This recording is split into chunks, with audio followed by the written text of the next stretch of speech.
No, because I don't have much storage. Alright, I'm ready to begin. Morning again. So for this topic, it comes immediately after electrolysis. So most of us would have completed electrolysis, right? So this is the next topic. The original plan was to do this in one day and another topic in another day. But because of certain situations, we're only going to just do one over the break. Now, this topic is rates of reaction.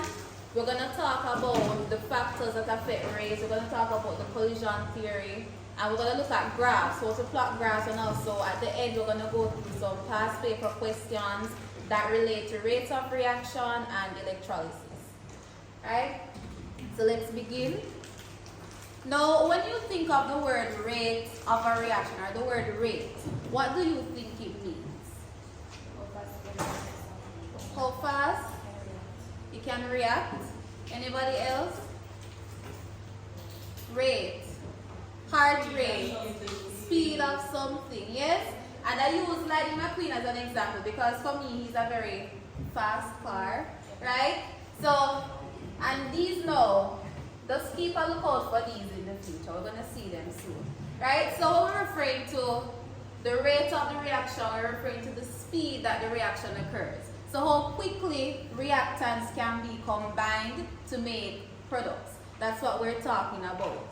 Right? So this is an example, the heart rate, how fast someone's heart beats. Right? You know that once you run, your heart starts to beat very quickly compared to if you're just calm, it's not beating as quickly. Then there's also when you're cooking. And I'm going to use the example plantains. Right? Compare plantains and rice. Which one cook faster? Plantain. Right? Plantain take like 1 second. Because if you turn around, it burn out. Right? So that has to do with reaction rate as well. Any other examples that we can think of? That has to do with how fast something goes. Egg, fried egg. Anybody else? Alright. Right? Now this says, what is the rate of these reactions? So the speed of different chemical reactions varies hugely, and we saw that. Right? Some reaction can be very quick, some can be very slow. So we can even compare the platen to fireworks. Which one do you think would happen faster?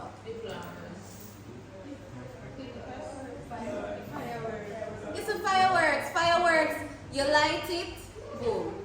It's not the platen. Platen, it cooks very quick, you know, but the fireworks, very fast. See it here? So these are some other examples. Roasting, you know that if you have a grill, it takes a very long while to roast. That is if the conditions aren't, let's say, rusty conditions. So like no salt no present or water no present. Then there's also baking. You know that baking is faster than roasting. Baking can take up to 1.5 hours. Yeah. And then fireworks is like 2 minutes or less. Now, when we looked at these reactions, what's the common factor? What's the thing that we use to measure the rate of something? What do we use to tell that something is fast or slow? Time. Right? So in all of these rates of reaction, you're going to see the word time coming about because everything we have to compare them to time. The time is what we use to say, okay, this happened quickly, this was very slow, or this could have moved at a particular rate. Now, these are some industrial examples of uses of rate. I think you guys should take this down. So just write and then we'll go through.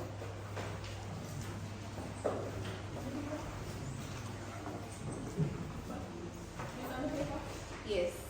You can do it in your book as well, anyone.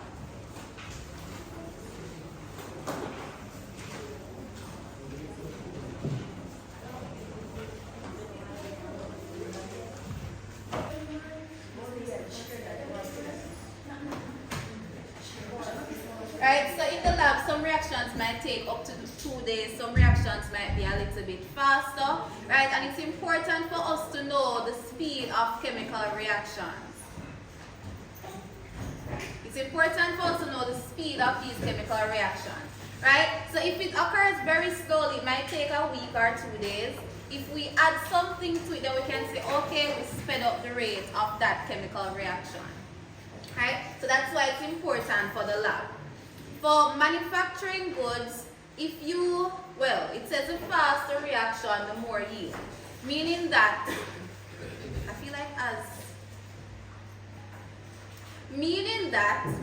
if we add reactants inside a beaker, right, the faster the rate of that reaction, the more products we're going to produce, right, over a period of time. And you know that if the reaction were to be a bit slower, it might take a lot longer, and so less products over a period of time. Some persons in here do business. Anybody? Right? You should know a little bit about this. Yes, the faster the rate of the reaction or the faster production, the more yield you have. Right? Same thing. Now for food processing, it's important in the sense where, you know, like most items, so snacks, anything that's on the shelf at all in the supermarket, they always have an expiration date. Right? So in the sense of rates of reaction, it's very important for us to know this expiration date, how fast it will expire, and that's why they even created, what do you call it again? The thing that you add to it so that it doesn't expire. Preservatives, thank you. So that's why they created preservatives to mitigate the fact that certain foods might spoil very quickly. Right? And the last one is in environmental science, you have slow effects of pollution. So it might be the case where, let's say, you have a factory and that factory produces a ton of harmful gases in the environment because of the particular reaction that's occurring. And if we know the rate of the reaction and we know the reactants, we could say, okay, we study it and we try to slow down that rate. Alright? Anybody has anything they want to add to this? Okay, persons who just came in, the papers are up here for you to collect. Just collect them quickly, please. Alright, now by definition, can somebody read what they have on their paper, please? What is the definition of the rate of a reaction?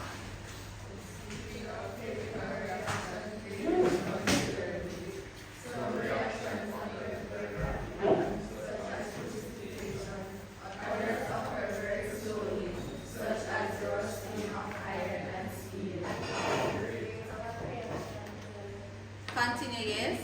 The rate of reaction is a molecular change in the concentration of a reactant or product with time at a given temperature. Nice.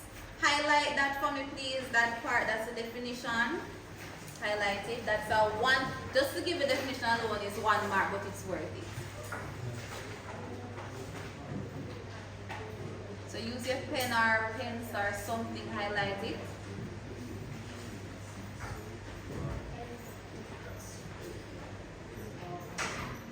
Alright, so the rate of a reaction is the measured change in concentration of our reactant or product with time at a given temperature. Right? Note that temperature really does affect the rate.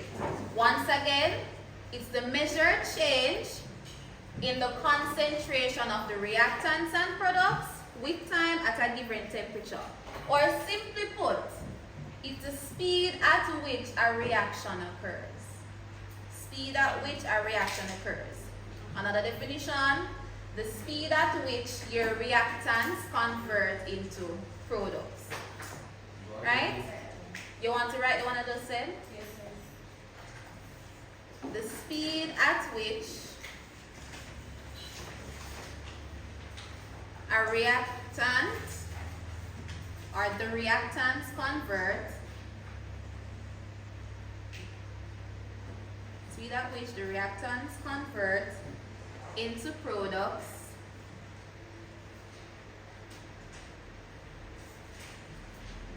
with time and a given temperature.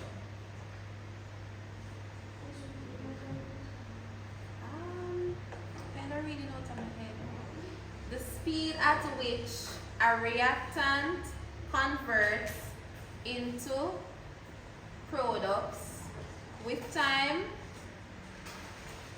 at a given temperature.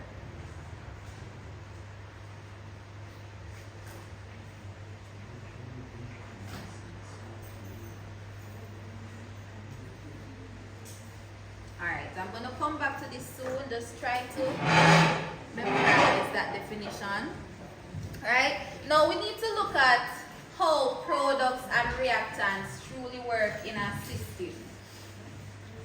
Alright, so look at this image, just analyze it, tell what's going on.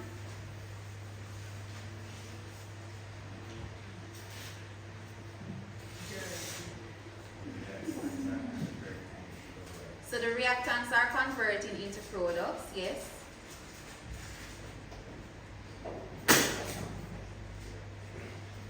Anybody else has something to say? Alright, let us look at it. So what are these? So they're reactants. What are they? What you see? So some metal, some gears, and some, that's a screwdriver, battery, right? And it goes into a portal, the whole of them gone in there, them disappear. And when it comes back out, we're seeing what? We're seeing some products, some devices, I see robots, right? Now, when a reaction occurs, it's very much just like this. So what happens is that you have your system, you insert your reactants, right?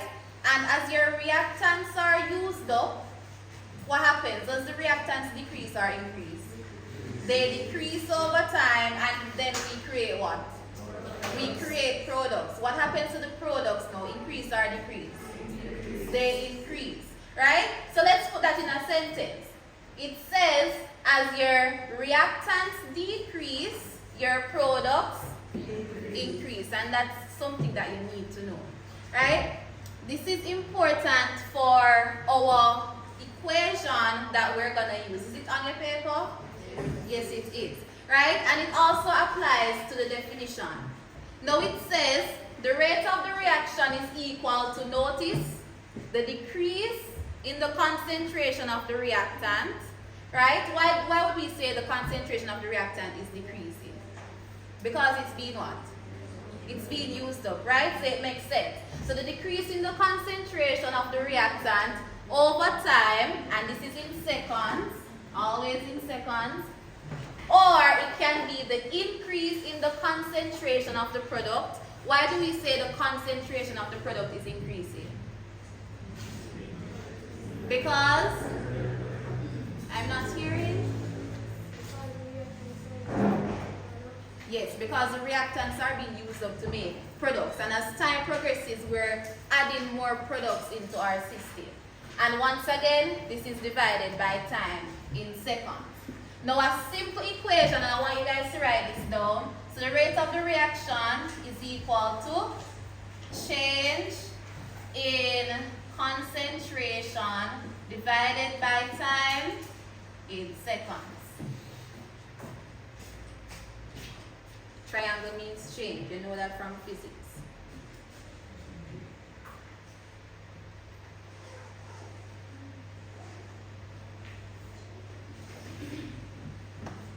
And when I'm talking about the change in concentration, I'm talking about the final concentration minus the initial.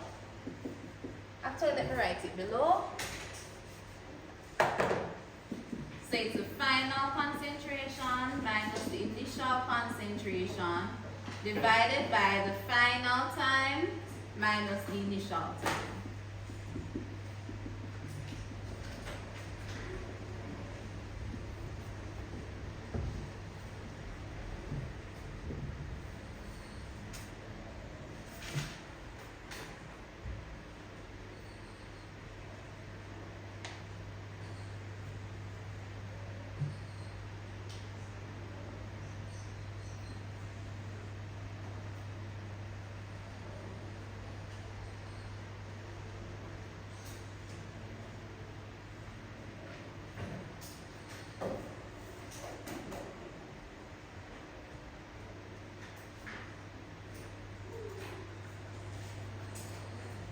all done? Yes. Okay. Now look at this image. This is another one. Look at it.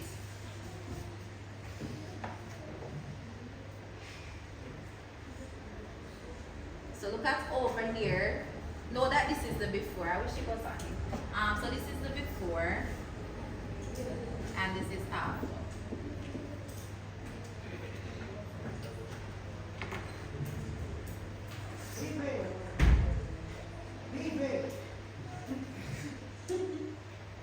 Vive. Jimenez.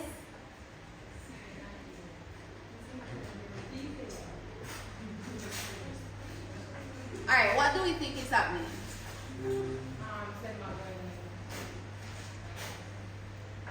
Anybody? What is going on? Yes? So bonds are breaking to form new bonds. Yes, bonds are breaking to form new bonds. And I'm going to use, I'm going to explain it based on this diagram here, and then I'm going to use like a visual. So in a chemical reaction, before the reactants can react, something must occur first. And that is, the reactants must first break. So I am going to use Mark, D'Angelo, Daniel, come.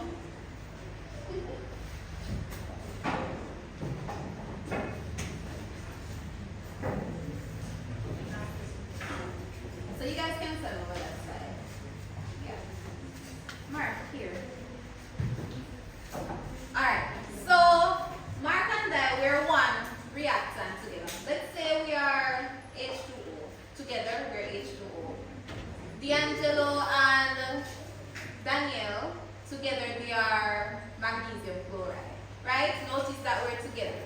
So it's a compound made of two different atoms or two different ions. That's what's going on. Now before we can react, before we can combine, so come, walk with me. Before we can react, so now we're close. Before we can react, we have to break apart. So you guys would have to break apart, right? And then let's say we're going to a portal. And for some reason, the chemicals, they combine. Me and D'Angelo, we got bonded together. And Mark and Daniel will get bonded together. Right? So as we can see, what happened first? Right? So the reactants, they broke apart and then what? And then they bond together, right? Thank you guys. Gracias. Right, and this is important. So it says during any chemical reaction, the existing bonds in reactants, they must first break so that new bonds can form. If they don't break, it can't form nothing new. Right? And this leads us into what we call the collision theory, which gives us the criteria that reactions must have before reactants can react. Now this you must remember it. And I use the abbreviation CEO. Notice how I listed it. CEO. Right? So the collision theory says that the rate of a reaction depends on three things. The first one, the collision of particles. The second one, the energy with which particles collide. And the third, orientation of particles. What does the C mean? Collision of particles. The E? Energy of particles. And O? The orientation of the particles. Yes. Now on your paper, I want you to highlight these words. It's there, should be on the first page.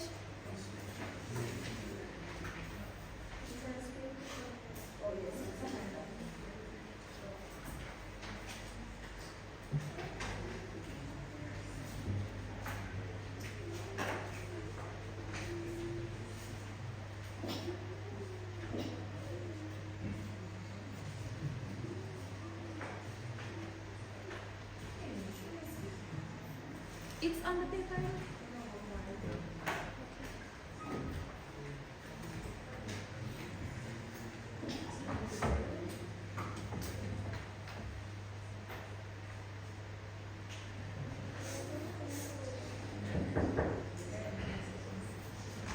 Is someone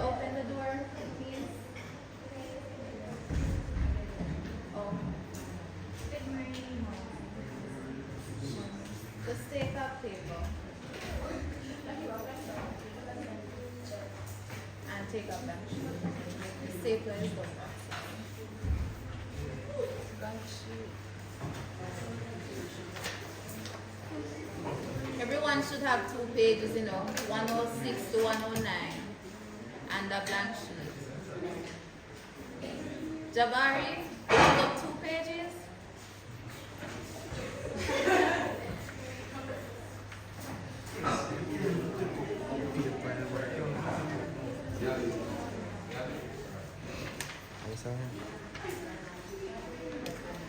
Jabari, do you want to save your pages?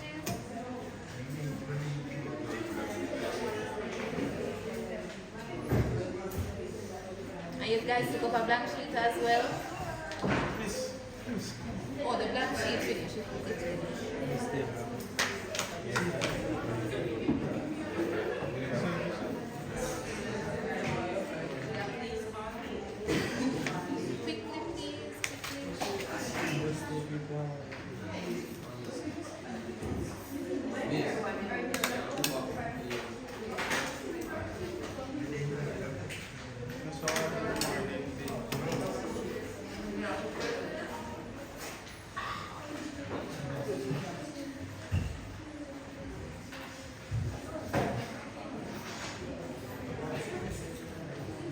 We're all done? Yes?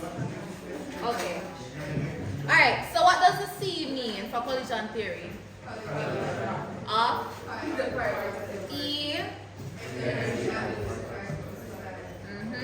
O. Nice. Now the first one we're going to look at is collision. Everybody has this on their paper. Right? So the collision, and I want, who's going to read for me? I don't know all the names. Read, please. Go ahead. You raise your hand. Yes, go ahead. The particles of the reactants must collide with each other so that the bonds in the reactor can be broken, so that new bonds can form in pearls. Alright. So this one is pretty straightforward, right? If me and Mark did decide, say, we may want go over the side here to collide with Danielle and D'Angelo, right? No reaction would have occurred. In reaction terms, if the compounds did not collide, if they were not combined, then no reaction would occur. No reactant would break to form products. That's what collision is talking about. And look at this right here. They have to collide. You have particle A, particle B. They collide to form 2 new particles. We understand that one? No? Turn that off. Yeah, I saw that off. Alright, let me choose Mark. Mark, explain collision, please.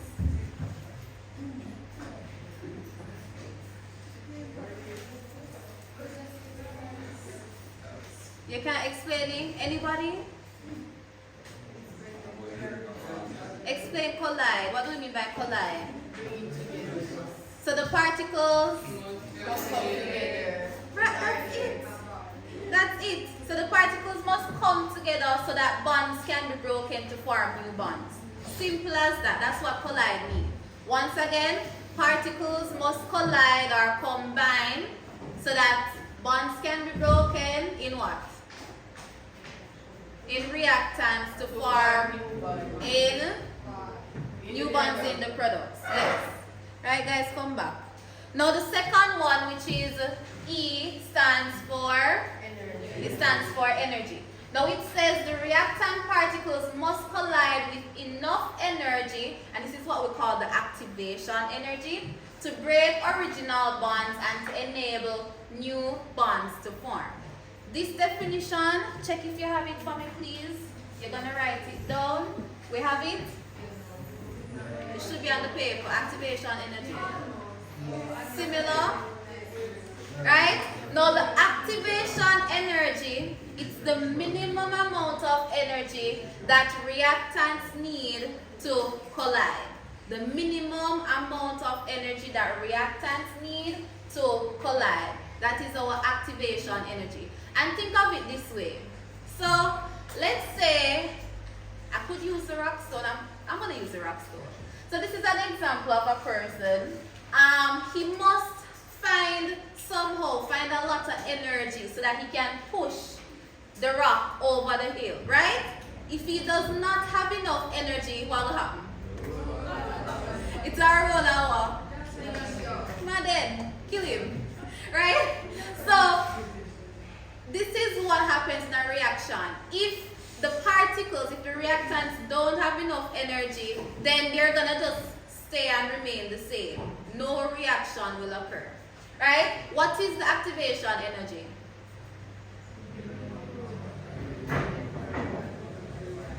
So the minimum amount of energy that the particles need to react. Now this says, morning, Talia. Now this says, if the particles collide with less energy than the activation energy, as I would have said, they will not react and the particles will just bounce off each other. So they would like repel. So if the compounds did not have enough energy to collide, then they would just probably turn the other way. They just reject each other basically. Don't use those words though. Right? Everybody got that one? Okay. Then the last one is O, which means orientation. Right? And for orientation, it's really talking about how the particles must line up. Look at it this way. So notice the particles, so you have compound A and compound B. The particles are set in a vertical motion, right? So, therefore, they will combine. So, they're in the same orientation, right? Now, over this side, look at how the particles are. So, this particle, yes, they're both horizontal, but how can A over this side react with B if they're combining this way? We see that? Like, only thing that's happening is that these two will touch, but them two here not touch at all. So it's in the incorrect orientation. Therefore, it remains the same. No reaction occurs. Do we want me to go over this one? Should I go over it? Yes? Alright. So for orientation, particles must collide in the correct orientation. The particles must line up with each other. Right? If they don't line up correctly, then no reaction will occur. Once again, for this side with the correct orientation, notice that the particles are both vertical. A can collide with B, and the other A can also collide with the other B. So therefore, a reaction will occur. Right? So that's the correct orientation. But over this side, yes, they're both horizontal, but only A and B right here will collide, but these two will not, right? And because of this type of direction, there will be no reaction. Now, all you need to know about the orientation, all you can say is that particles must collide in the correct orientation for a reaction to occur. Simply that, right? Note, not all collisions result in a reaction occurring. Some reactions do not occur, some do not occur with the required activation energy. So if the activation energy is low, no reaction. If it's not sufficient enough, no reaction will occur. And if the orientation is not correct, no reaction, right? And it says, if all of these are present, so if it has the correct orientation and the sufficient amount of energy, then we call this effective collision. Check if you have this on your paper. We see that? It's highlighted.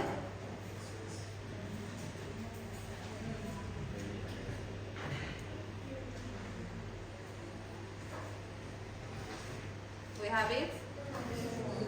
Okay. So any collision that results in a reaction, right? Any collision, or let's say it has the sufficient amount of energy and it has what? Correct orientation, yes. Therefore, a reaction will occur and we call this effective collision, right? Now this says Anything that increases the number of successful collisions between reactants and particles will speed up the reaction. So essentially what it's saying is that if the orientation is correct, if the number of collisions is more frequent, like we're having more combination happening, then we're going to form more products. Yes? That's what it's saying. So therefore the reaction rate would increase. Now these are some questions. Are we seeing them? The first one says, what does the rate of a chemical reaction measure? Should I read the options? Yes. A, the quantity of reactants used up, the speed at which products are formed, the change in temperature during a reaction, the color change observed. The speed at which products are formed. Or what else? The speed at which what? What's the other one? So we said the speed at which products are formed, and it could also be the speed at which? Nice. Awesome. And right? So the second one says, in the collision theory, what is essential for a successful reaction? So it says A, high reactant concentration, B, frequent collisions with proper orientation, C, low temperature, D, large size reactant particles. B or D? B. Boy? Yes. So boy, it says frequent collisions with proper orientation. What else must be present? Energy. Sufficient amount of energy. So the word that I want you to use is either sufficient amount of energy or minimum amount of energy. Right? Now the last one says, define the term, oh, it's there. Define the term activation energy.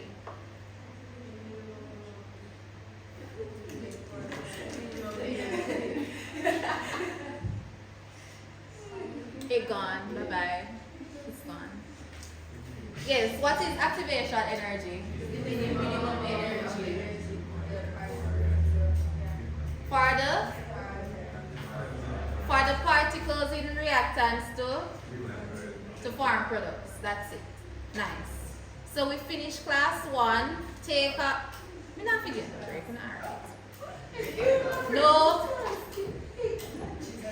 I'm going to do class 2.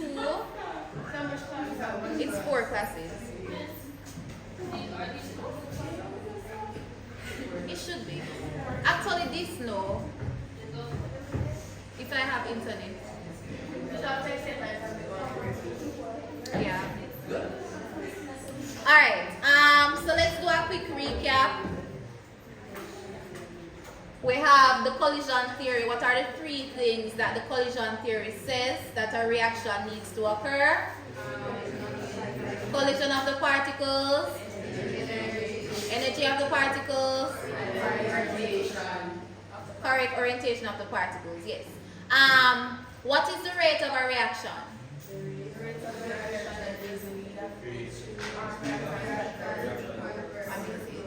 I think everybody has the same definition. Anybody else? No? Okay, so it's the speed at which reactants convert into products. Define activation energy.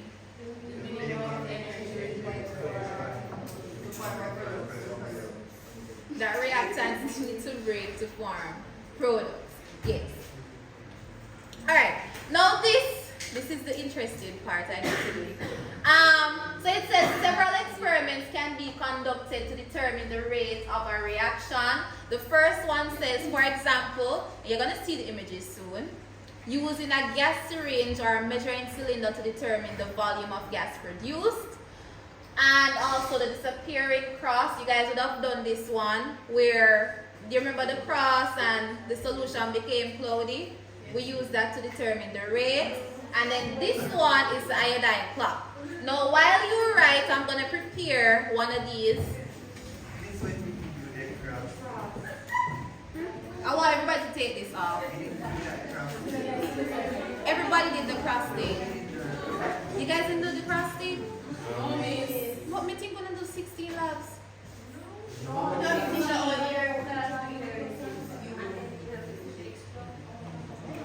thought you guys finished.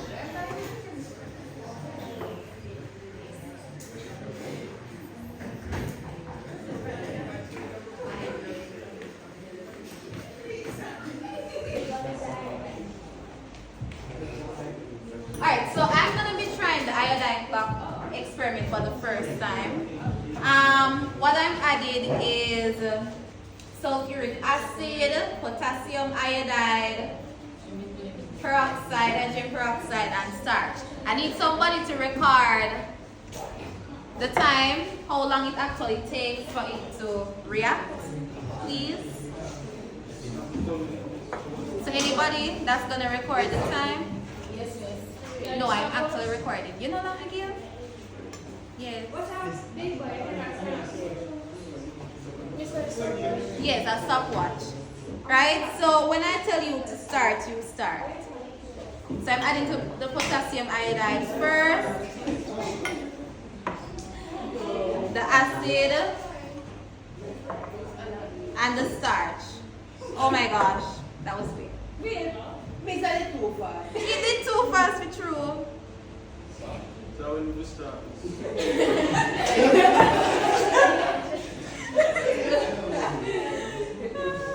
Let me see if I can find.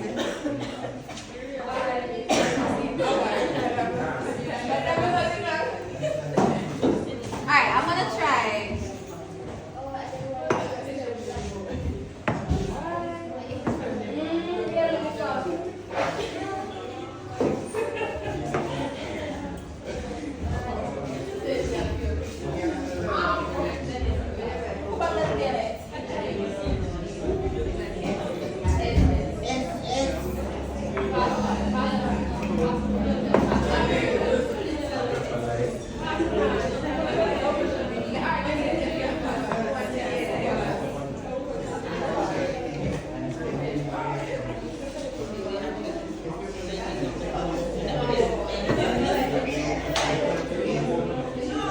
I'm gonna add some water to it and hopefully it's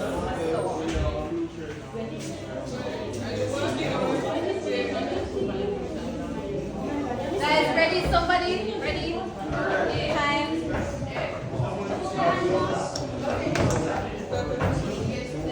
No.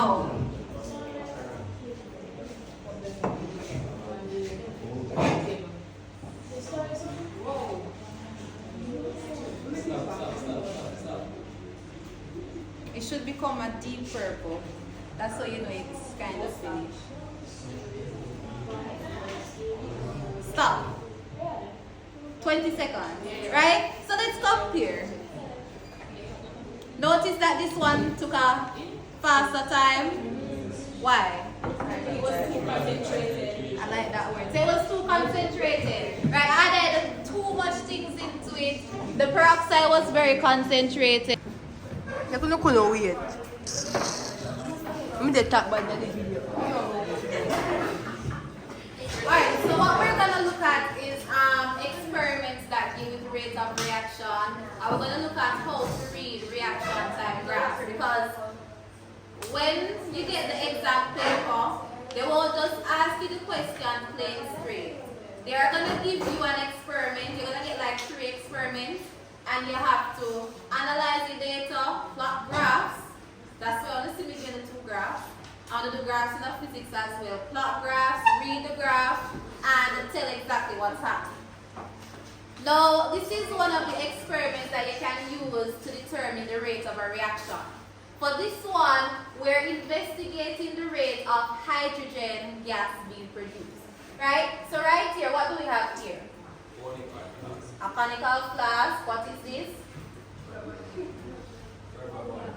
A rubber bung or a rubber stopper. What's right here? We have our glass tube. Then we have what here? And gas syringe. Try to memorize it because sometimes you have to draw them. Yes. Alright? So what happens in this experiment is that we're reacting right here. Magnesium chloride solid, here. We put the magnesium chloride solid into some hydrochloric acid. Right? That's what's going on. And as time progresses, what's going to be the products that we form?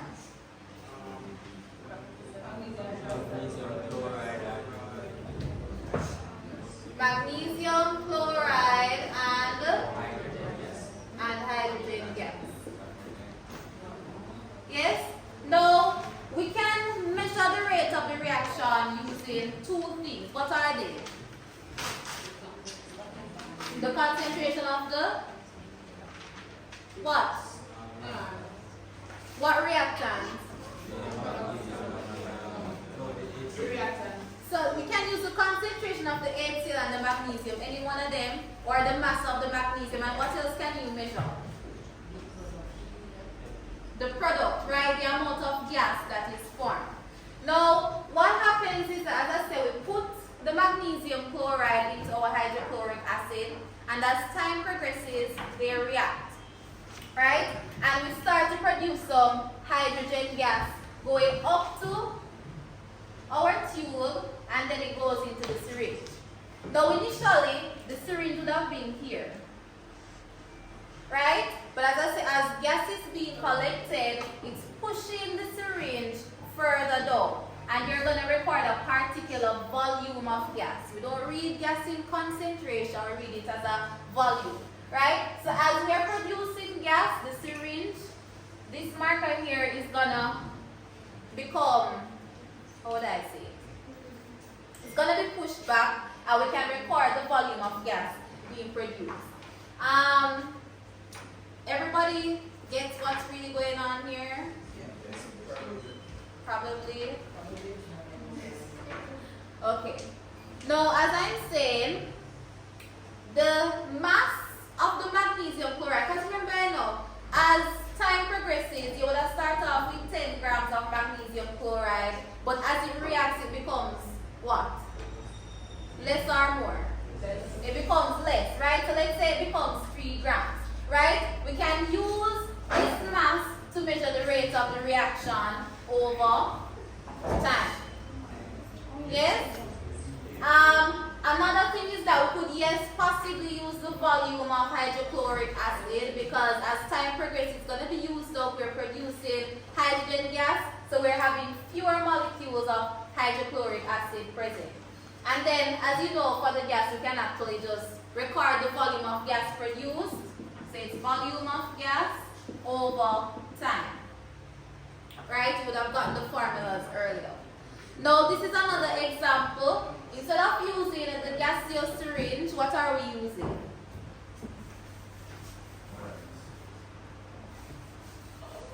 Instead of using the syringe, what are we using? What? So you can call it a graduated cylinder. The reason why they call it graduated is because it has markers. So, like these lines here, it's almost like a ruler. We say it's graduated, right? If it didn't have any lines, then it would not be graduated. So you can say a measuring cylinder or a graduated cylinder. These are what we use in the lab. So for this example, you have your gas being produced and it's going into the measuring tube. Now what do you expect to happen here as it relates to the liquid?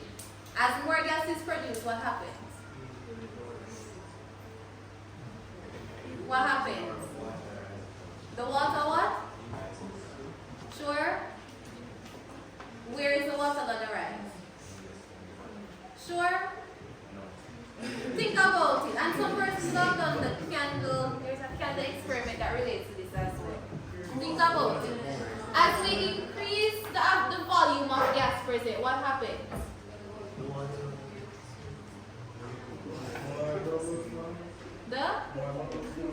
More bubbles are going to form. They're going to go into the measuring cylinder and what?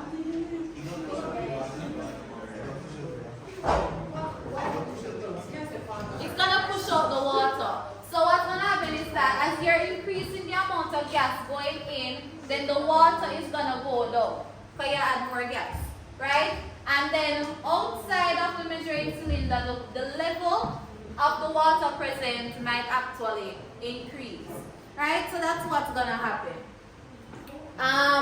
Now this says when you're measuring, can you push up the door please? This now, I want everybody to take this down because it's not on the paper. Take this down. I try my best to summarize.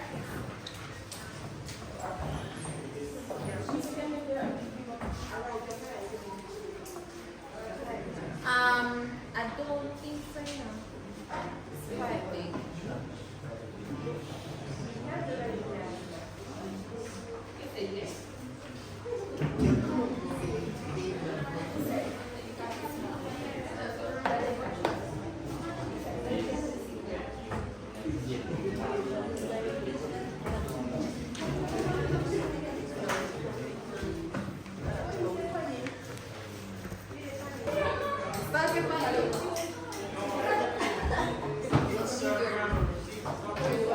Alright guys, so what we're doing next, we're gonna actually look at the rate graph. So we looked at some things that we can measure if we want to measure the rate, such as what?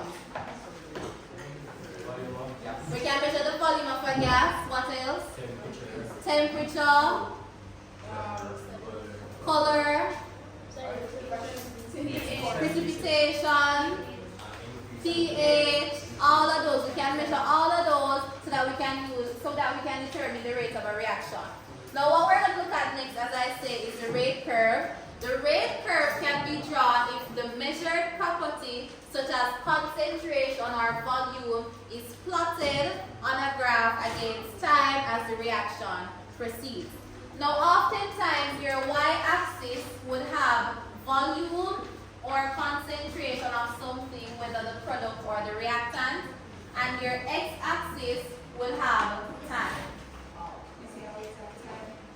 Yeah.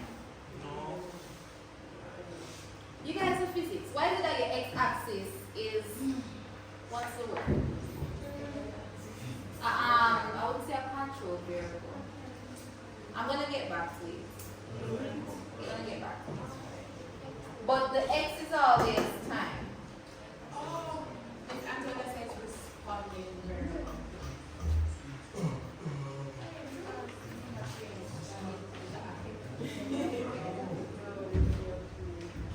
No, this is a typical rate curve. Persons who in the lab would have seen something similar, maybe not this curve, but you saw a curve. Right? Now I'm going to show you how to read the different parts of the curve because you need to know it. Now, this graph specifically is referring to the volume of hydrogen gas produced in centimeters cubed versus time in seconds. Now notice how the graph looks. You have a steep part, then it curves, then it flattens. Right? Now each part of this curve has a specific meaning. Now from this point here, where you see the red line, we call this the initial rate or the fastest rate. Is there a graph on your paper? Yes. I want you to label it. I know the label. The stick bar is straight, that is fastest. How did I not see? Okay. The first big one. Oh, this one? Okay, so you do have the initial. Okay. So for your first bit,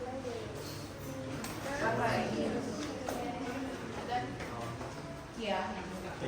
Label it, guys. It's not there. So you're gonna use a line. You're gonna draw a line that goes up to right here. Do not let it reach the curve. So just draw the line. Identify it as the initial rate or the fastest rate.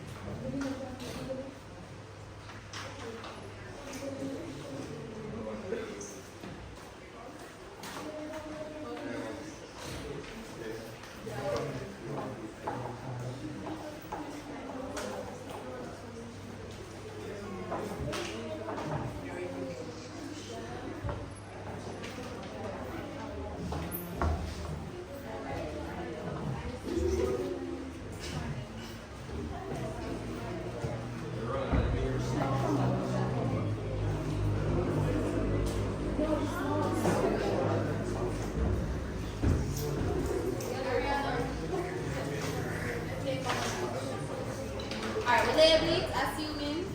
Okay. So, as I said, this part is the fastest part on your graph. What happens at this stage of your reaction is that you have a lot of reactants, Anelio. You have a lot of reactants present, Jabari and Raheem and company.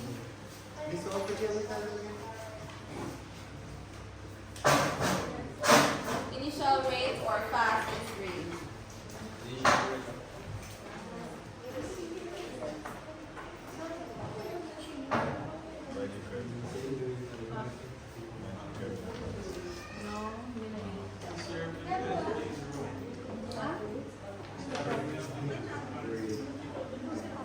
I'm waiting on persons who are still writing.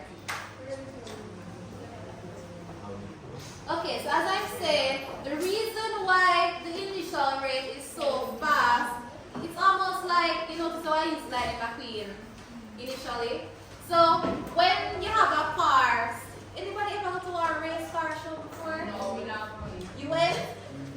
It's nice, right? Yeah. Anyway, so when you have one of those racing, initially they have to press on the gas like instantly. And as soon as they press it, the car moves off very quickly. Right? So that's what happens here. The initial part of the reaction is very quick, and the reason for this is because you have a lot of reactants present. Right? We have a lot of reactants, and so the reaction is quick. When you have a lot of reactants, the collision is going to be more frequent. Let me say it again. Right? So for the initial rate, you have a lot of reactants present, which lead to more frequent collisions. Right? That is why the initial stage is very quick. Now, if I were to identify the fastest rate on the graph, I would say that the range is between the time of 0 to about, what's that?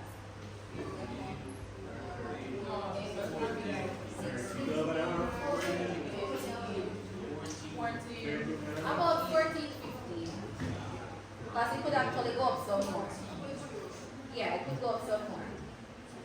Now, next we're going to look at when the rate actually slows down. Note that when the rate slows down, that's when you start to see a little curve. So the little curve is when it starts to slow down. Label your graph, insert, rate slows down. It's on it? So why am I going to see it from it? Reaction Yes, is I fast, decided first process, bit. reaction is slowing down, the reaction has Oh. Okay. I'm going to copy it and I'm doing the graph from scratch. Well, okay. So here it slows down, right? Why would you say it slows down? What would cause a reaction to slow down? the amount of energy reactants are weak, To lose energy. What else? But why does it get so slow? We're having fewer collisions because of what? We have fewer reactants. So the less reactants you have, the slower reaction is. Right? So that's what's going on right here. Now, towards the ending, matter of fact, even before that, what would you say the range is for here?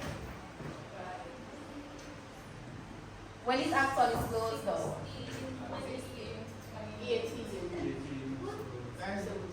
18, 17, still like halfway. Because the 15 were between 10 and 12. So 16. Oh, 18.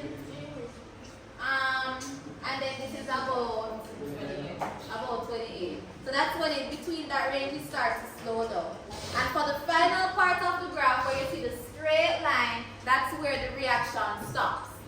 Notice that the volume of the gas produced remains constant. We're not producing any more gas. Why? Why aren't we producing any more gas? Because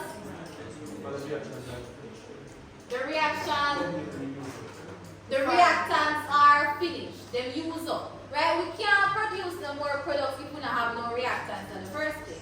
Right? So that's what's going on right here. For this horizontal line, all your reactants are used up, and so no more product is produced and the reaction stops. That's what happened there. And you say that by your graph, so that's fine. What would you say the rate is for when the reaction stops? 30. So 30 onwards. Yes?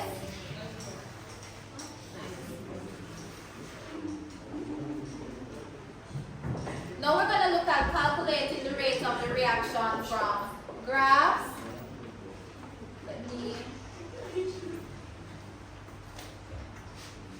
Now when you're calculating the rate of the reaction from a graph, you are going to use what formula?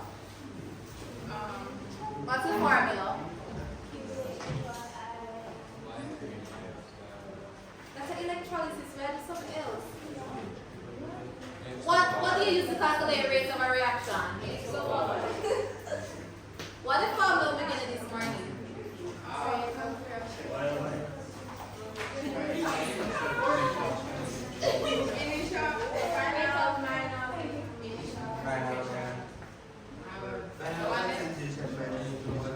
Yeah, so we can use change in concentration divided by time. You have many people know?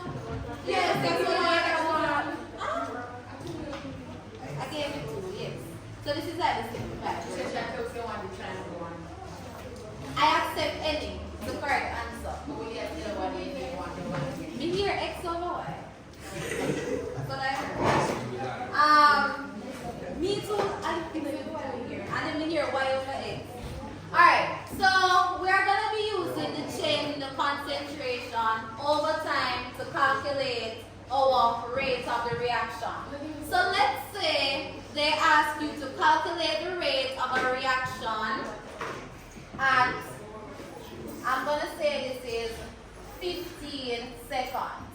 So calculate the rate of the reaction at 15 seconds. Now what you do is that you are going to find your 15 seconds on your graph, and you're going to extrapolate going all the way up to your line. If it's a line or a curve, you meet it all the way up to that line or curve. Then you extrapolate to your x, your y-axis, right? So it would have, well, depending on the question that they give you, you have to do some form of extrapolation. Now, based on these values here, we can use it to determine the rate of the reaction at 15 seconds. So, at 15 seconds, what is the concentration or volume of gas produced? 47. So, volume over time, 40.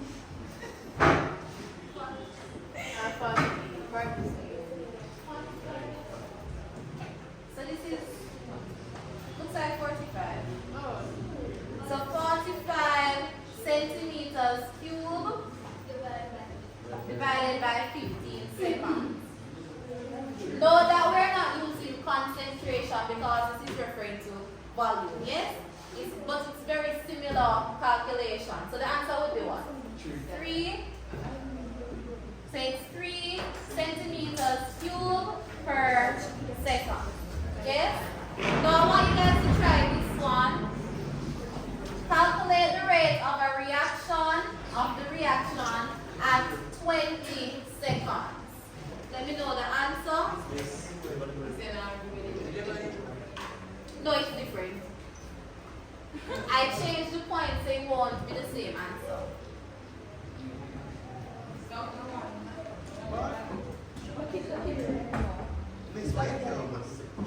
Calculate the rate at 20 seconds.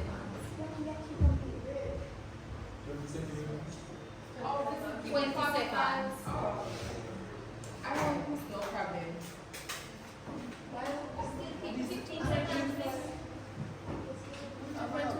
Calculate, determine the rate of the reaction at 20 seconds. No, it's not. I changed the values from the graph. It's not.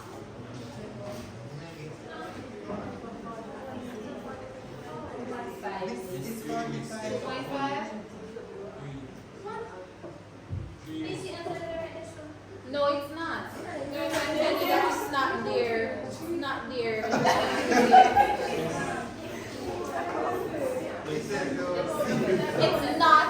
there. It is there. It's not time. You just say You want me to prove it? Let's prove it. Yes? How much? About 3 centimeters. As I said, guys, I changed the graph, so whatever you see here is not correct based on the graph. So for 20 seconds, extrapolate up to my graph, I get a volume of 60. No way the answer could be 2.25. 60 centimeters cubed divided by 20 seconds. Leon wants to answer 3 centimeters cubed per second.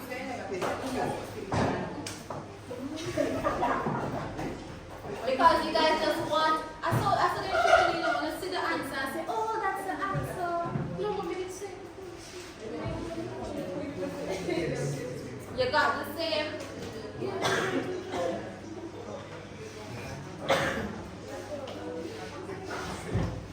Now, sometimes I might ask you to determine the rate of a reaction between two particular points or at a particular rate. So let me say this. Determine the rate of the reaction between 40 seconds and 10 seconds. Let me see what you do. Determine the rate of the reaction between 40 seconds and 10 seconds. 4 No. No. I just worked in my head. No. Determine, how do you calculate rate? Oh, See, oh, yeah, you better.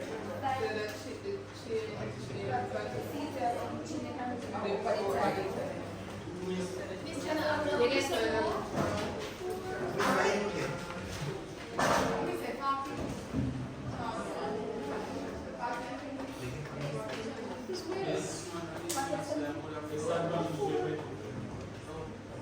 I think I get like probably 1.5 or 1.25. That works in my head. 1.25.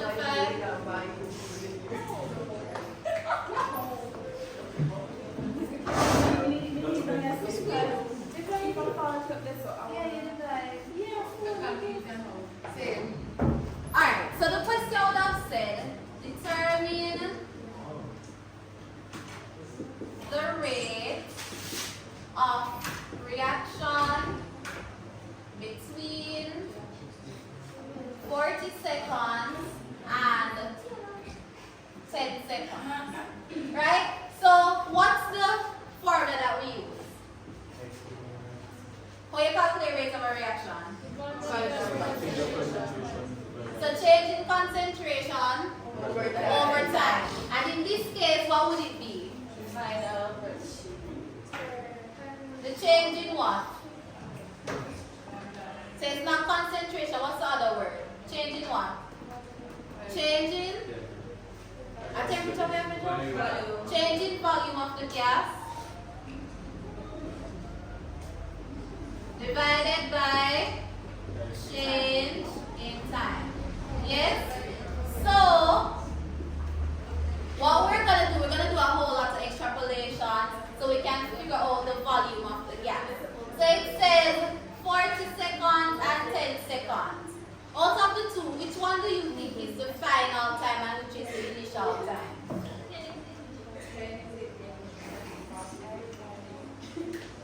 Because we're going to change.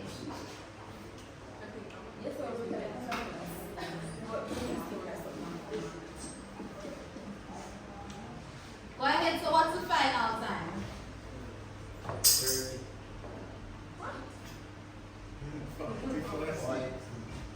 Which one is the final time? 40. The last time that would be, based on our question, the final time would be 40 seconds. And the initial time would be 10 seconds. Now we can do the extrapolation. We need to find out the final volume which would line up with 40 seconds. So when I extrapolate, I get 760. So 60 cm cube. And then the initial volume lined up with the time will be 10 seconds. Going up, what do I get? about 20. Work it for me, please.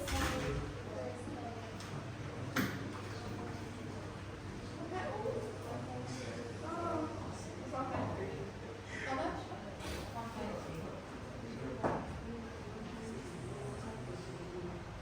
1.3. Yeah. Right.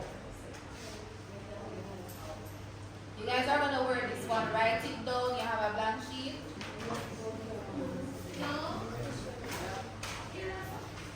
Determine the rate of the reaction.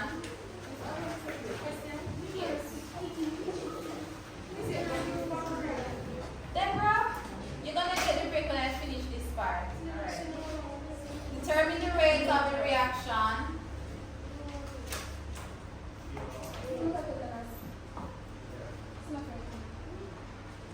Between 20 seconds and 15 seconds.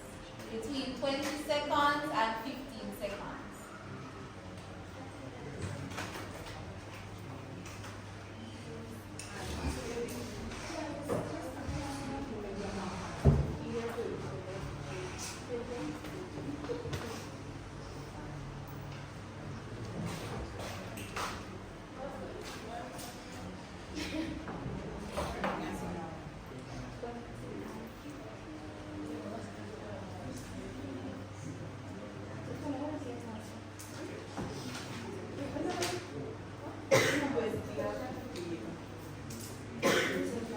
I got the answer. Anybody else got it? Give me question. I mean, just give me 30% for me. So many less. We did.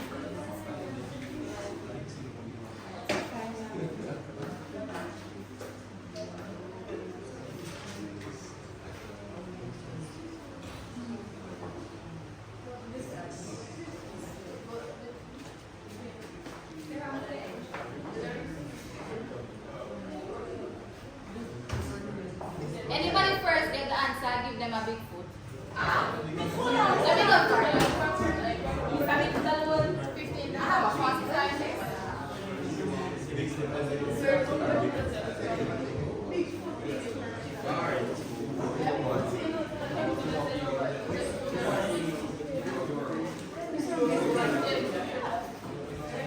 Well, you're wrong.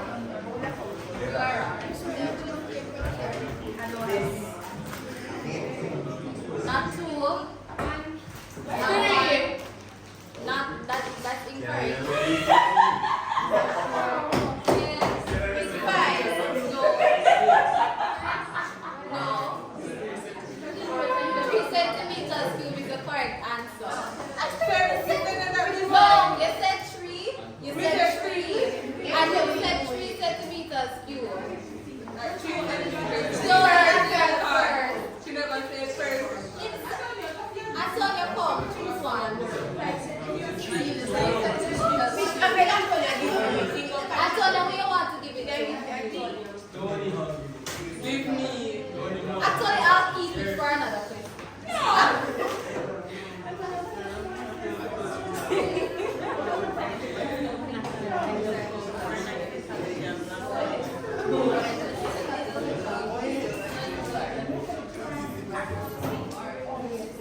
Alright, this is another graph. Ready? Ready for another question?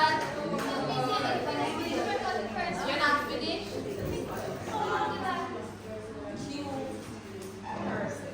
Does anyone want me to work it off? Yes?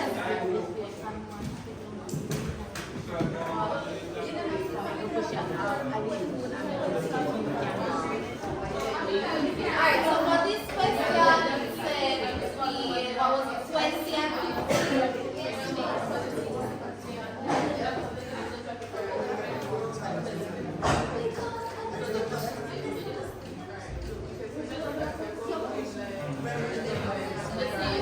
Alright, so the formula that we are using to determine the rates between 20 seconds and 15 seconds, we're going to use the formula. Rate is equal to change in volume of gas over change in time.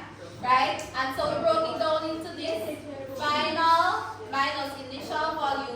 divided by final minus initial time. So in this case, what would be your final time? Yes, what would be the final time in this question? 20 seconds. 20 seconds, and the initial time? 15 seconds. Now we need to find out the volume on the graph based on these times. So for 20 seconds, the volume is 60 centimeters cubed. And for 15 seconds, the volume is 45. Please, forgot what? Ask the question, forgot what?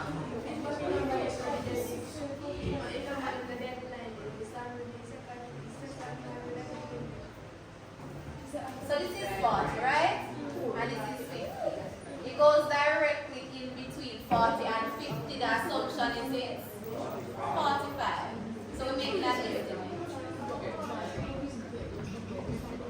Because this is the graph that gave us 10, 20, 30, 40, 50, 60, 70. It's counted by 10.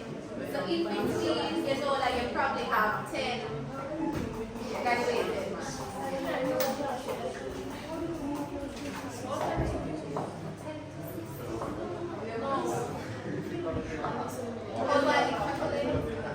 Why did I go from here to here?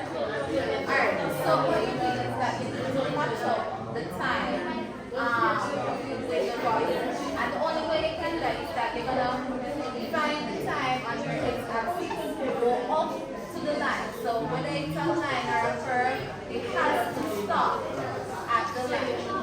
And then you extrapolate over to the volume.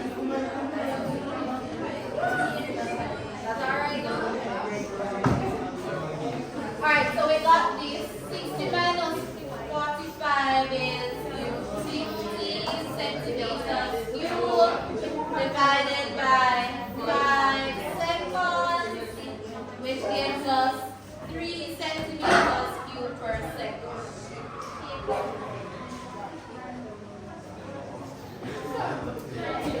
Next question, ready? Determine the rate of the reaction. Determine the rate of the reaction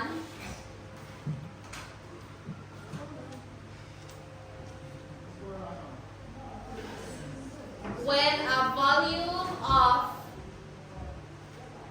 determine the rate of a reaction when a volume of 35 centimeters cubed when a volume of 35 centimeters cubed of hydrogen gas is produced.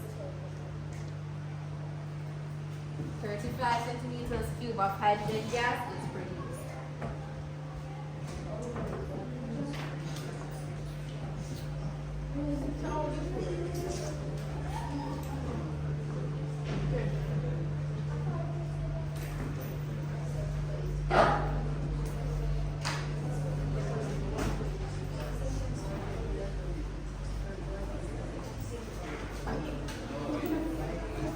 Your pipeline is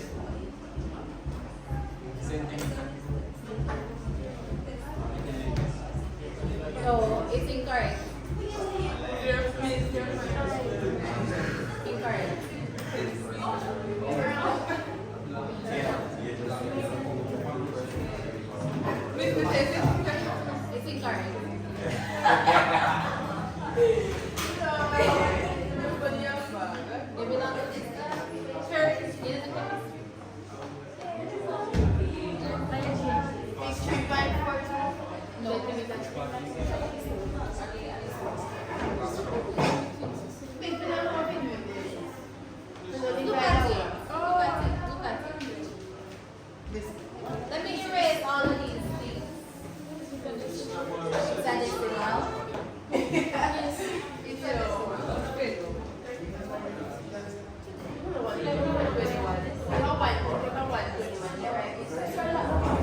Miss, she was saying the answer. What's the answer? 0 point? How much? Any points here? Anything else? Centimeter square, so. Yeah. Yes, sure, you get 0 point. Yes, she gave the giver two. Which one do you want? Which one do you want? The regular one. The regular one. Let us verify. Let us verify. It's spicy one. Alright, so we need to find 35. When a volume of 35 is produced. Yes.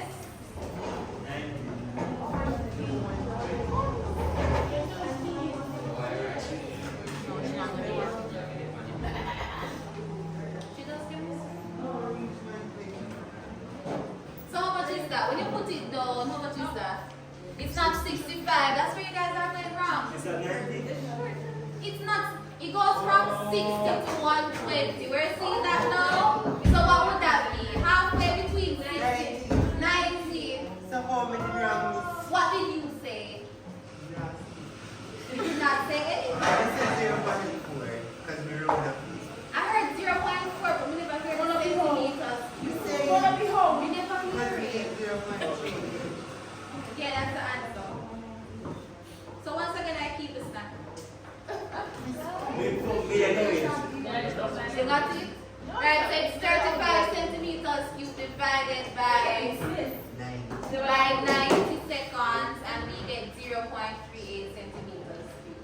So when you're looking at these graphs, you have to look at the intervals that is going up by, or else you're in a problem. Thank you so much. You don't understand it? Alright, so it has 60 here and 120. It's going up by what? 60. What's making that noise? Alright, so 60 to 120 is going up by what? It's going up by 60.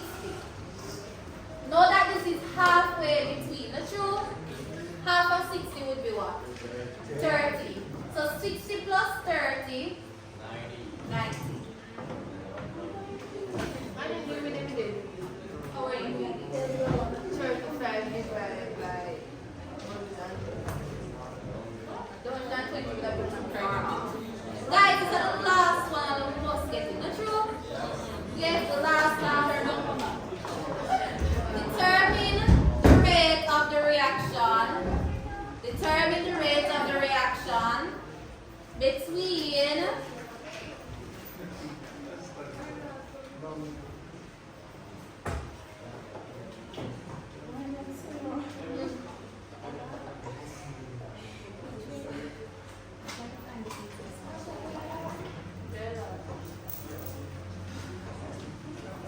between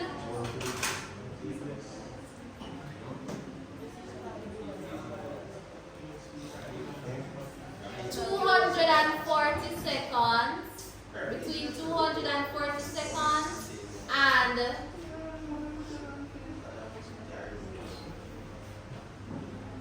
120 seconds.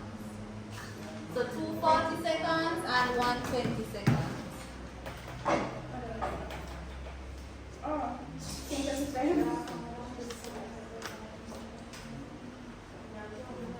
Look at it carefully. 240 seconds and 120 seconds.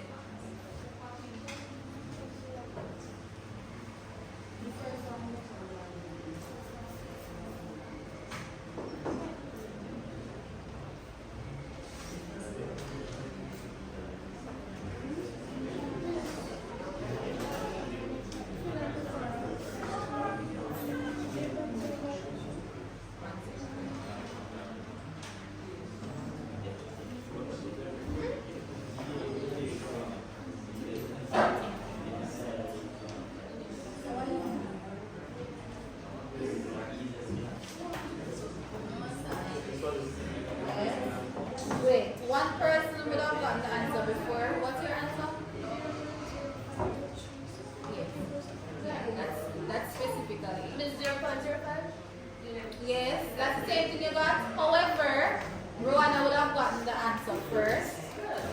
And I'm also going to give you as well. So you guys decide who wants one. Regular one. Guys, we're going to clap. And I think everybody understands well.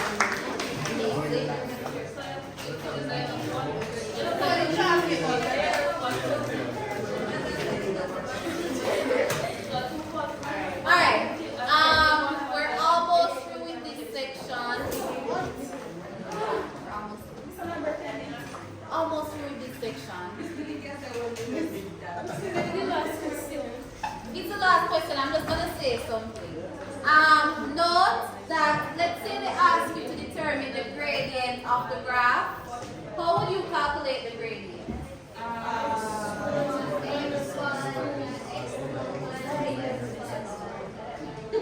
Minus y1. So essentially what you've been calculating, that could lead you to the gradient of the graph. Yes?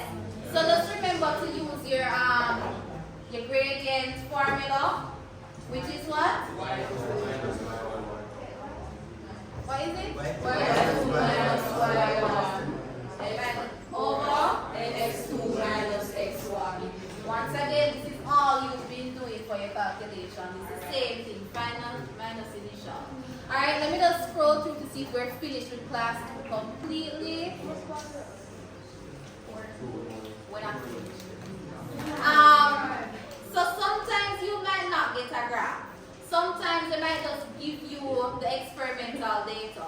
Right? And let's say that they ask you to determine the rate between 120 seconds and between 120 centimeters cube and 0 centimeters cube. It's the same thing that you do. You find out the time at 120, which is 10, right? And you find out the time at 0 centimeters cube, which is 0, and you would use that to determine the rate of the reaction. So it's the same thing. Don't get it confused. Final thing, and then you get a 5-minute break. Alright, go. Yeah, guys, you have math class after this. No, some persons have math. So guys, take a 5 minutes and come back. Please, can't I feel?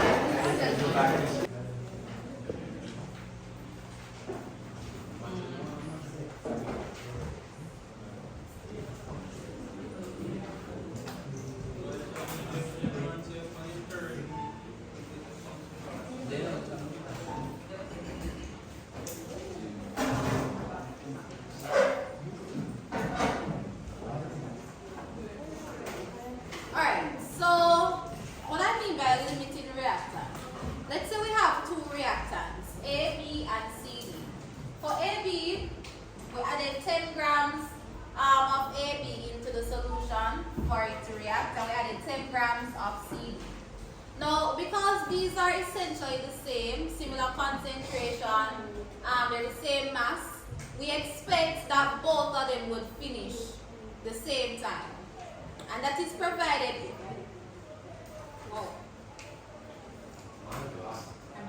Okay. And that is provided if there's a 1-to-1 mole ratio of reactants and products. 1-to-1. First time hearing that? No. You heard the full concept. So both of them would finish essentially the same time. Now let's say we have this time AB is 10 grams, and 10 grams of AB, and we add 8 grams of CD. Out of the two, which one would finish first? CD. I can't write. CD. So CD would finish first because let's say it has a lower concentration, a lower mass, right? So it would finish first, and therefore it is the limiting reagent. Now the limiting reactant or the limiting reagent, it affects the amount of products that you produce. So initially when you would have had 10 and 10, let's say you would produce 10 grams of products, right? But in this case, since you only have 8 grams over this side, it affects the amount of products you produce. So how much you expect you would produce? About A, not true. And then how much AB would be left unreacted? About 2 grams. Right? So in your own words, what would you say a limiting reagent or a limiting reactant is? The substance that what? Lower concentration or mass, or it's used up first. Yes, that's a limiting reagent. I think there was a recap. Now just a quick recap from previous. It says, how does a product time graph look versus a concentration? I think this was supposed to be reactant.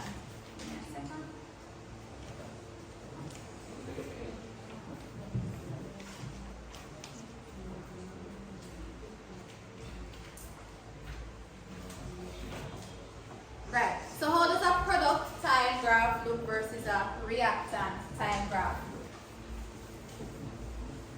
Describe the curve. Which one curve go down, which one curve go up? The products one curve go up. Right? So the products one curve go up because what? It's increasing. The products are increasing, and then this one would be?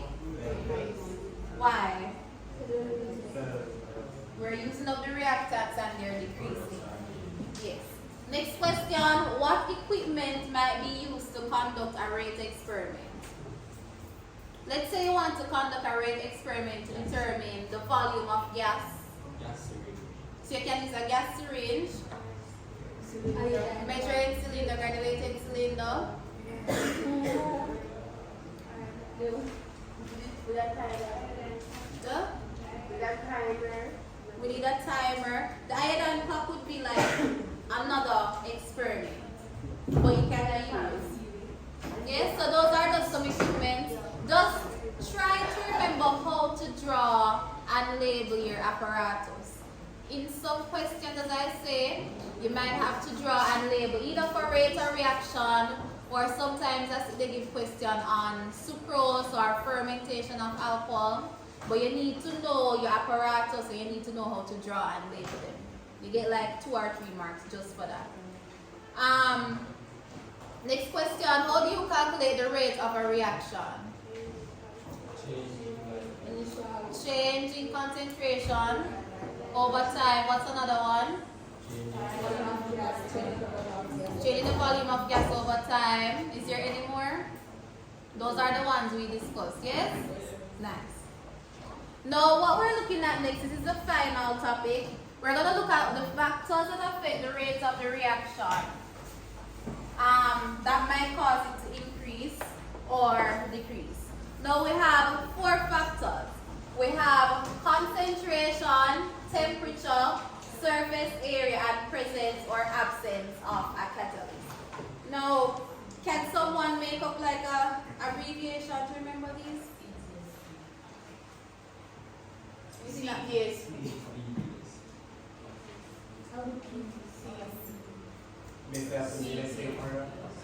No, it does not.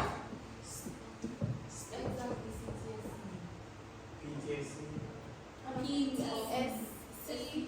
I like that. So instead of PTSD, it would be PTSD. Yeah. You know, get it? Yeah, PTSD. So P, presence of a catalyst. T, temperature. S, surface area. And the C, concentration. Now we're going to look at the first one, which is how concentration affects the rate of a reaction. Now for this one, I want you to read. You can choose to read your paper or read this on the board. Tell me, how does it affect the rate of the reaction?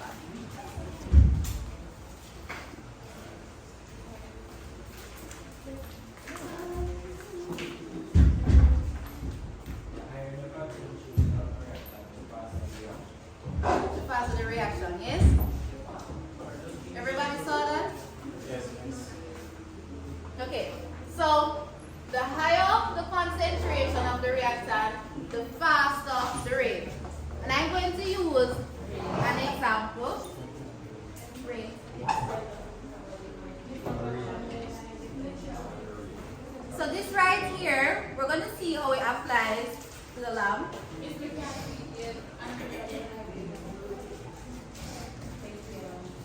Right. So I have some water.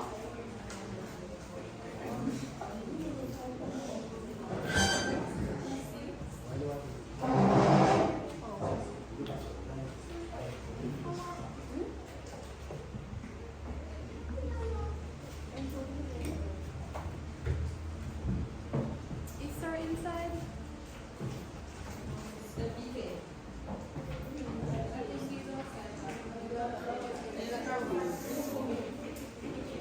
Alright, so I'm going to use concentration.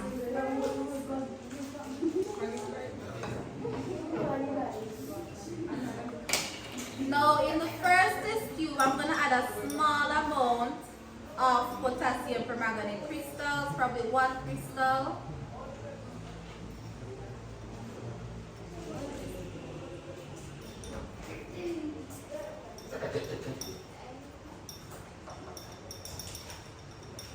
Like a small amount of crystals, right? And I'm going to add it into the test tube. It's a small amount. I wish I could add it simultaneously. And this one has a larger amount. What's happening? What? See it here?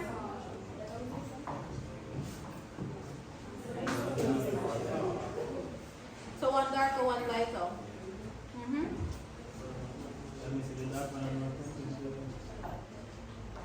We all seen it? Yes. So this one has a lower concentration of potassium permanganate. This one, a higher concentration of potassium permanganate. Now, what actually happens on a molecular level is that when you add, I'm going to draw my own diagram. In the test tube that has fewer particles, this is what happens. The particles are far apart. They're not reaching each other so quickly. So what happens is that they're not going to collide very easily or very quickly. Let me go again. Because we have a small amount of particles present, so low concentration, we don't have that much frequent collisions. But when we increase the concentration,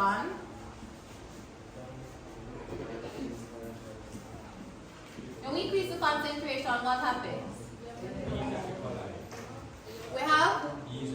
It's easier to collide because the space between the particles are smaller. So we're going to have more frequent collisions. And that's what happens with concentration. Very simple, very easy. The higher the concentration, as it relates to rate, the faster the rate of the reaction. Yes, right? Leading to more frequent collisions. For the next one, temperature, you guys would have written up a P and D as it relates to this one. So how does temperature affect the rate? The higher the temperature, the faster the rate of the reaction. Why? Why do you think that's so? What does temperature do to particles? It makes them excited, it gives them what? Kinetic energy, right? So as you add temperature, you're increasing the kinetic energy of the particles, right? And so they're going to have more frequent collision. They're more likely to bounce in each other and collide, right? So how does temperature affect rate? The higher the temperature,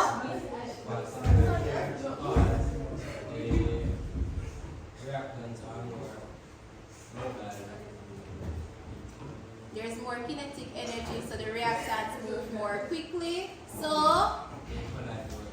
they collide more easily. So that asks for write one paragraph, you know?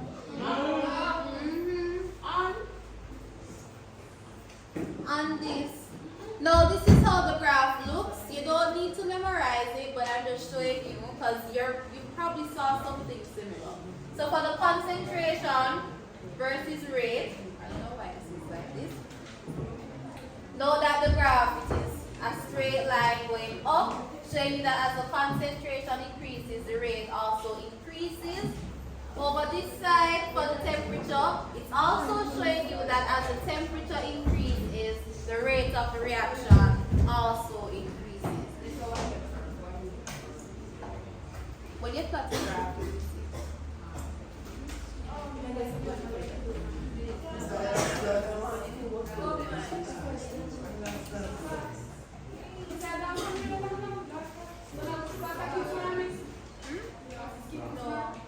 the last day. Alright, so how does concentration affect rate? Somebody, anybody?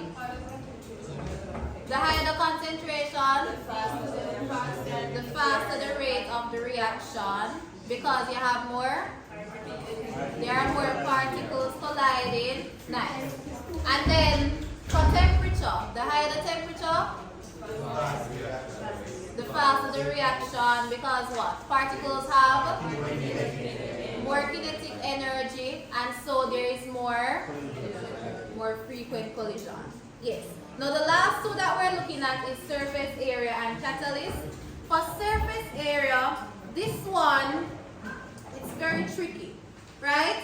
I want somebody to tell me how surface area affects rate.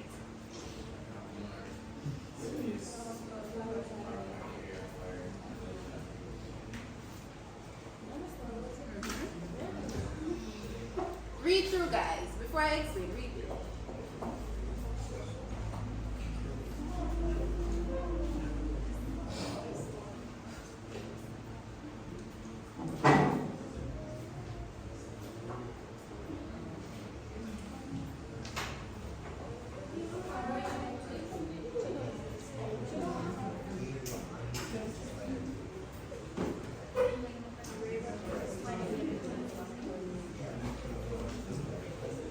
You ready? So the smaller it is,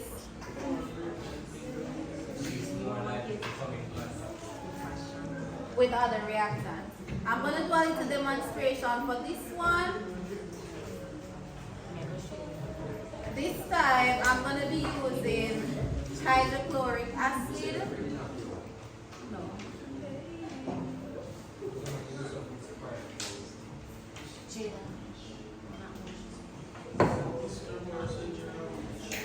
Emma? No, this is unreactive. It has chlorine in it, but it won't affect me. If I add something to it, though, I might not go. So what I'm going to react is hydrochloric acid and magnesium solid. What do I expect? What do we expect? What is the product that we're going to form?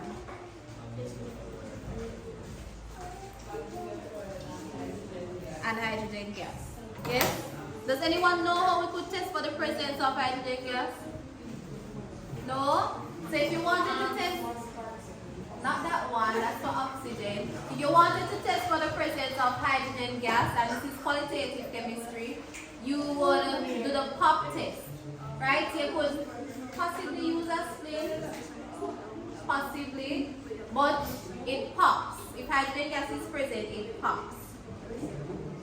So now I have my magnesium, and I have two pieces. I have a small piece and a large piece.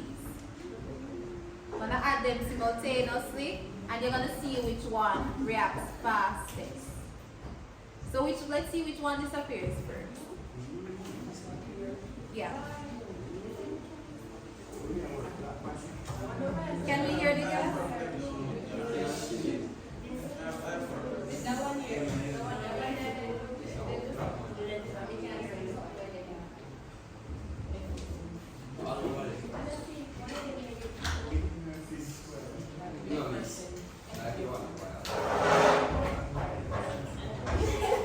So the reaction stopped.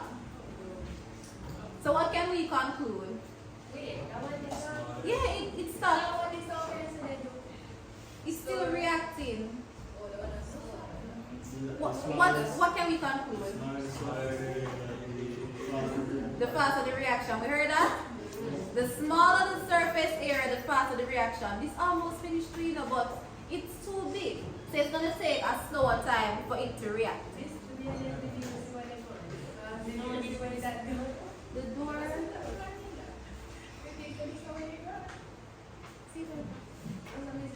And it's just about finished now.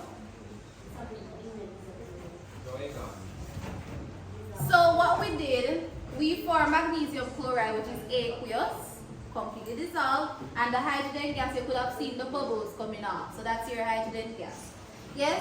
So for surface area, the smaller the surface area, meaning that you have more particles exposed, the smaller the surface area, the more particles exposed, then the faster the rate.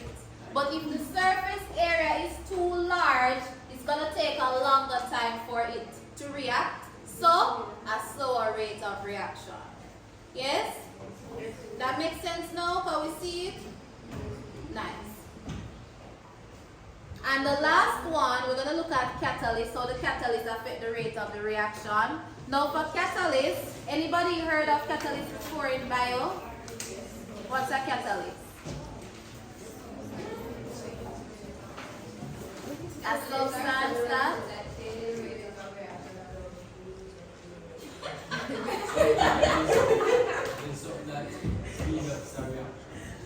yes. So when you add a catalyst, and even in the body,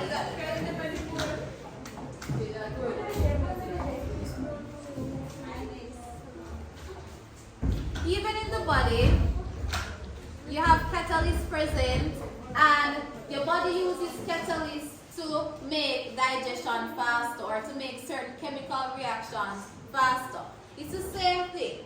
Now when we insert a catalyst, so some examples, sulfuric acid, I think zinc is one, and tin. When you insert catalyst into a reaction, it speeds up the reaction without reacting itself. It doesn't do any form of reaction. So let me say it again. It speeds up the reaction without being used up, and it provides an alternative pathway for that reaction. Now I want you guys to check to see if your notes have anything on catalyst, like the definition, because catalyst will come back in the next topic.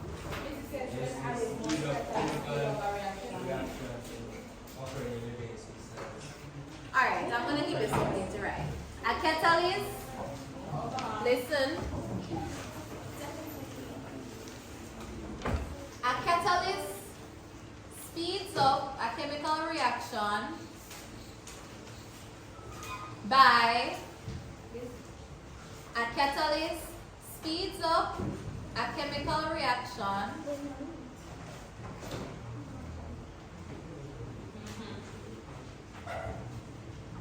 by providing an alternating or alternative pathway. All that the funny paper? Alright, so let me read those over here and see if we have it. Providing an alternating pathway by lowering the activation energy. Some along that. Okay. And without being used up. Does undergoing change. So you can put in bracket without being used up.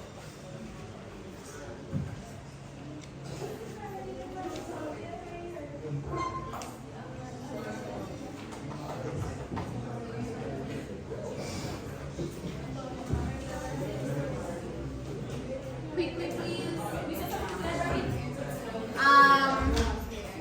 Without being used up.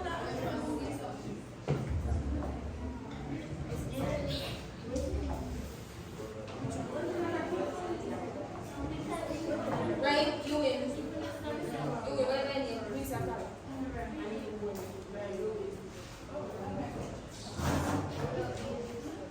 Alright, so this is a typical graph. You are going to see this again. So come back. Just say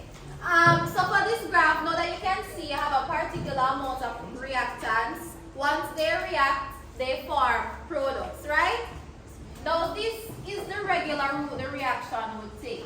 It goes up a hill and it forms the products. That's the regular route it would take, right? Note that it has to have sufficient amount of energy called what? The activation energy, right, in order for it to react. Yes?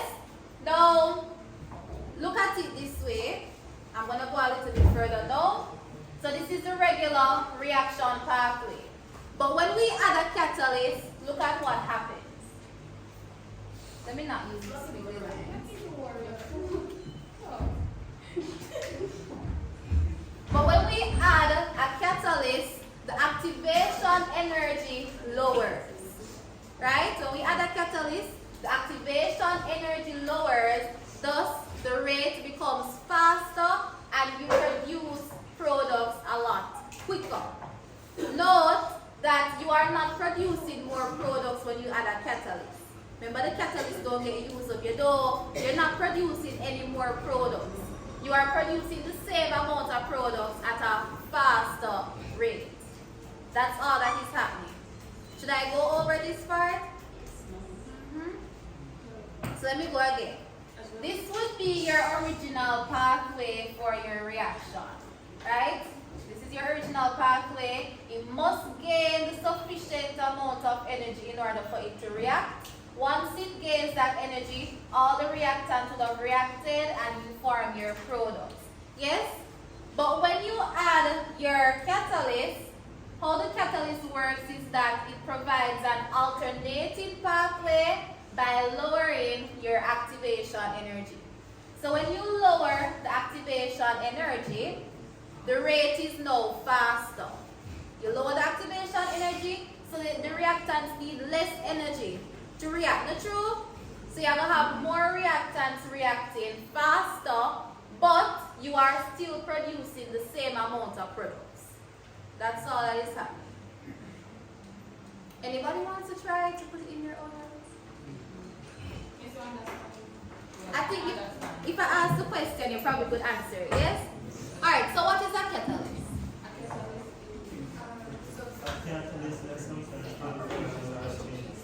So it increases the rate of the reaction without changing,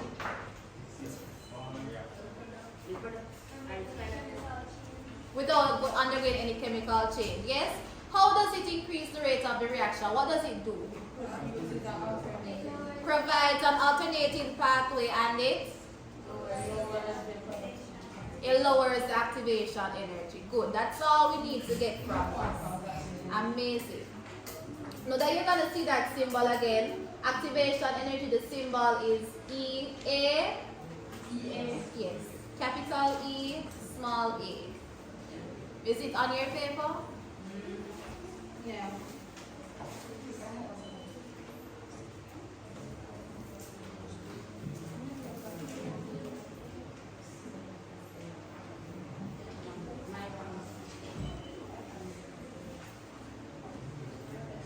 We all added it?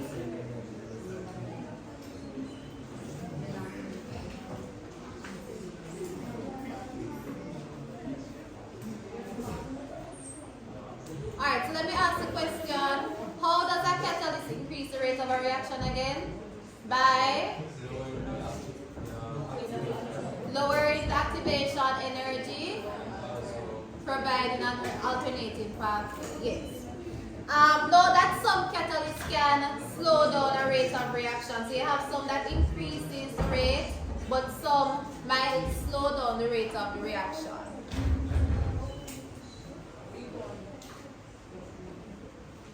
And this is saying, note that you have two other things that can affect the rate of the reaction, which we don't really look at, but it still affects the rate. So the pressure of a gas, the higher the pressure of the gas, the faster the rate, and light. So light in the sense of, photosynthesis, right? If there is no light present, the plant is what? What's going to happen? It wouldn't really die. It's going to grow very slowly. compared to a plant that is outside getting all the sunlight, rain, every single thing that it needs. So for some reactions, you do in fact need light and pressure. Revision questions. Which factor does not typically affect the rate of the reaction? Is it A, temperature, B, concentration, C, surface area, or D, color of reactant? D, color of reactant. Next question. A catalyst is a substance that A, slows down a reaction, B, increases the temperature of a reaction, C, provides more reactants, or D, speeds up a reaction without being consumed. D, yes. Next one is true or false. So tell me true or false. An increase in temperature generally results in an increase in rate. True. Surface area does not affect the rate of reaction. False. A decrease in reactant concentration may lead to an increase in rate. True.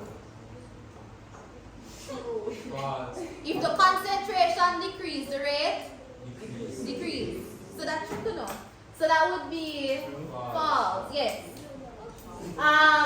Catalysts participate in the reaction and are consumed during the process. False. The last question. In the collision theory, what is essential for a successful reaction? Is it A, high reactant concentration, B, frequent collisions with proper orientation? Yes, B. I should reuse this for our test, not true? Yes. Yeah, I should. Alright, now we're at the final. I passed paper, we reached, no, we're done. We're finished. Can someone tell me the time, please? 11. Finishing at 11:30.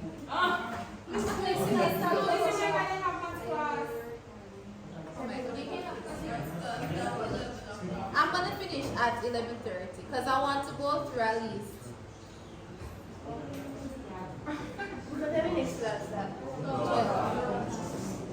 Starts at 12. But you guys still got 15 minute break, you know? So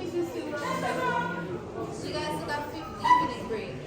Now, typically on your exam, you might see questions, and these are actual exam questions. So they would give you, let's say, they give you a whole question, they give you the time, and you would have to make a note of the time in the data collection section. So for example, right here, what would be the time right here? 11. How much? 11. So it would be 11 seconds. So you have to look at it very keenly, right? And all of this data would be recorded as time. Now this part here, I'm glad I saw this. Now if you needed to calculate the rate using only time, note that this says S to the -1. So all you would do over this side is 1 divided by time. That is how you would calculate the rate over that side. Right? So yes, you got introduced to some other rate equations, but sometimes you might need to use 1/T. So write that down, please.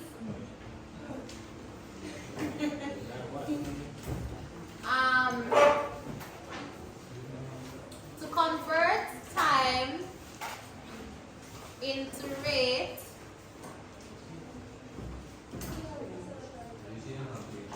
simply use the inverse equation. The inverse equation. To convert time into rate, simply use the inverse equation. And then you write the equation next to it.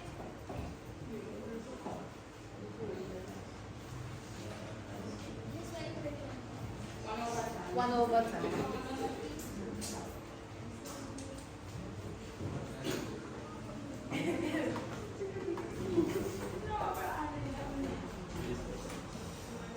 Now, let us say that you plotted these points based on whatever data you got, and there was a point that is over here, another point here, here, here.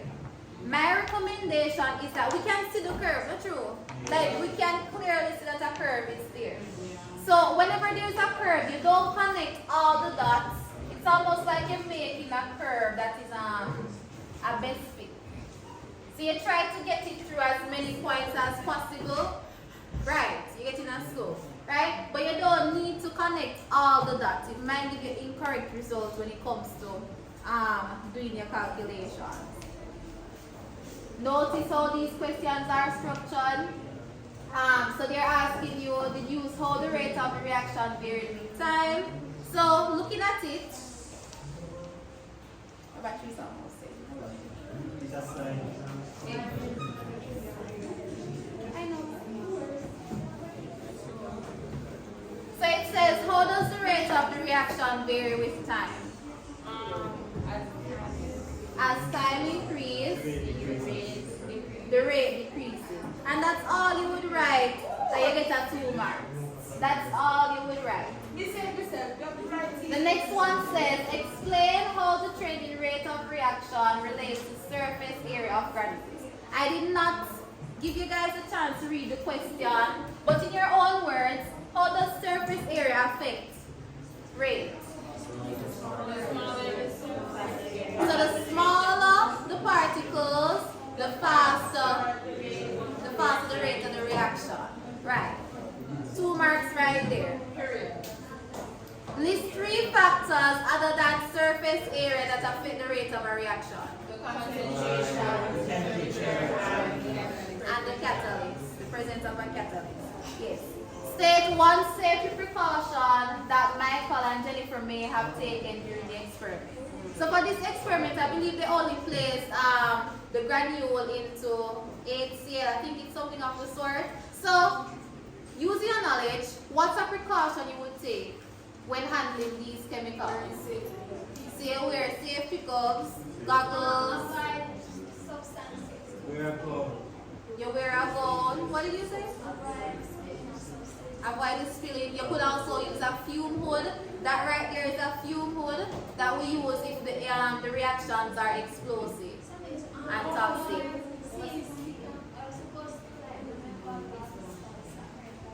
I said it this morning. You get like 3 labs on the paper, 3 or 4. No. You get 3 or 4. They don't ask you the questions directly. They give you a lab and they give you like questions based on that lab. You know, I don't know how, you would, based on your experience, you would. Because you won't even have your lab book by then. Miss, the lab questions, they look up on the test, or we have to remember? You have to remember the lab. You need to remember the lab and the concept that goes along with it. So know that in redox reaction, for that lab, I would have given you some question that say write the half equation, write the charges. It's very similar. That's how you would expect to see the questions.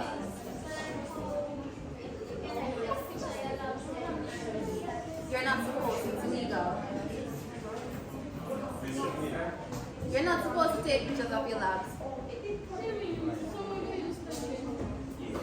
All of these labs are in the textbook as well. Most of them are there. I got the labs from the textbook. I always go through a lot. Yes. So that's one way in which Michael and Jennifer may have controlled the temperature during the experiment.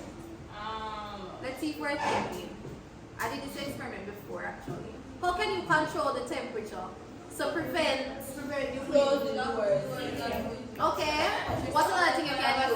surface area. Turn off the fan. What else? You guys probably use this in a physics too. Use a what? No. Yeah, you could use a thermometer. Which fire something? But we want to control. Let's say we want to keep it at specifically room temperature. What do we put it in? Room. No.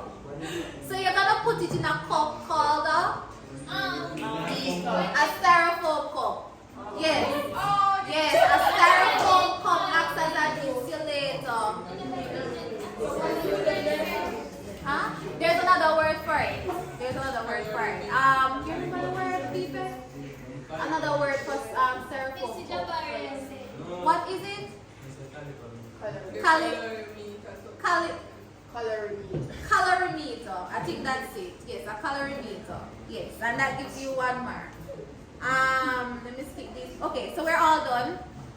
I have some past papers. I am going to send them to Mr. Fife. I'm going to send it to you guys. Yes.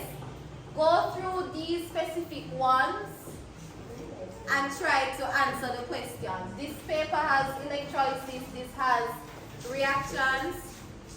We're all done for the day. If you have any permission slips, can I receive them, please? Permission slip.